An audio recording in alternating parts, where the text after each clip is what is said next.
BRS BSP కలిసి పనిచేయాలని నిర్ణయించుకుంది.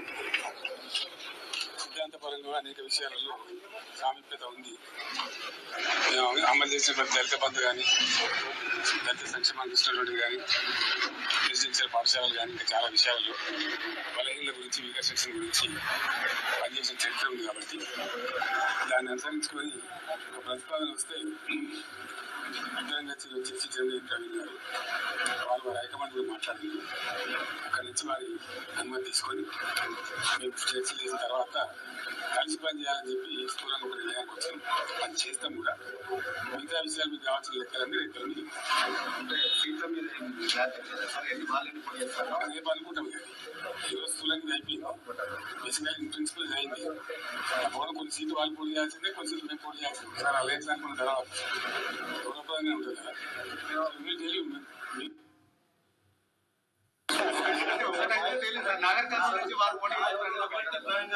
పెద్దపల్లి చేద్దా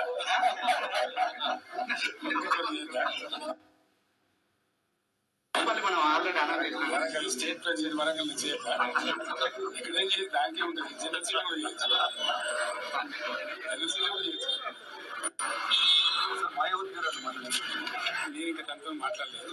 ప్రవీణ్ గారు మాట్లాడి ఓకే చేసుకొని మళ్ళీ నాతో మాట్లాడారు. నేను రేపట్ల మాట్లాడతాను. పాత పరిచయంలో ఇతర పార్టీలు ఏమన్నా కన్సల్ట్ చేయాలి చూద్దాం ఏం జరుగుతూ. సస్పెన్స్ ఉంది కదా మనకి. Thank you.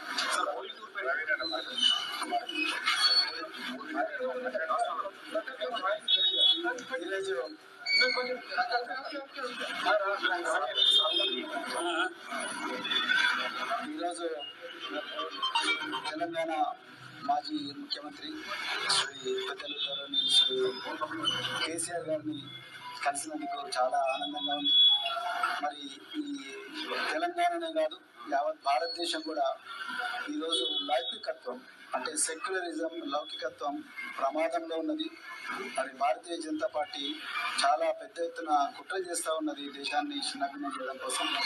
మరి పూర్తిగా రాజ్యాంగాన్ని రద్దు చేయాలనే కుట్ర చేస్తూ ఉన్నారు.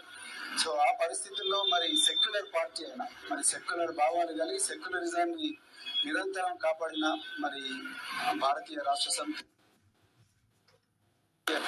వారు మరి నేను బెంజీ మాయావతి గారి ఆశీస్సులతో మరి వారిని కూడా కలవడం జరిగింది.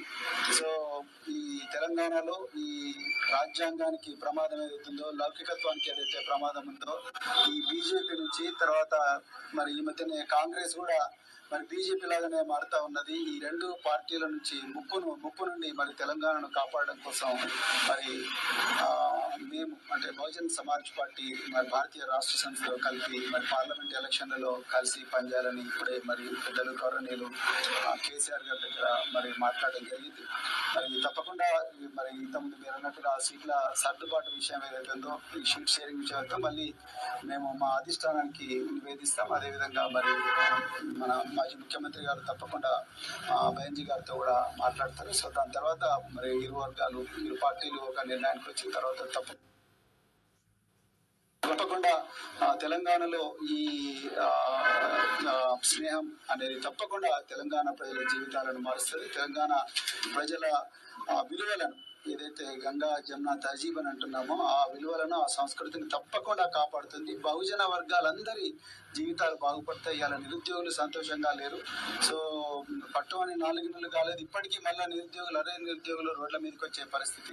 అదేవిధంగా పెద్ద ఎత్తున ఈ లౌకికత్వానికి తూట్లు పొడిచే సంస్కృతి అనేది మరి తెలంగాణలో వస్తూ ఉన్నది. అందుకొరకే ఈ స్నేహం అనేది, ఈ ఐకమత్యం అనేది రాబోయే రోజుల్లో తెలంగాణ సమాజాన్ని చాలా గొప్పగా మార్చబోతున్నది. సో చాలా ఆనందంగా ఉంది అలా మరి ఈ విషయం మీతో మాట్లాడుతున్నందుకు. తప్పకుండా తెలంగాణ ప్రజలు దీన్ని ఆస్వాదిస్తారు, ఆశీర్వదిస్తారని చెప్పేసి నేను కోరుకుంటున్నాను. కేసీఆర్ గారు ఈ సమయం మాకు ఇచ్చినందుకు మరొకసారి ధన్యవాదాలు.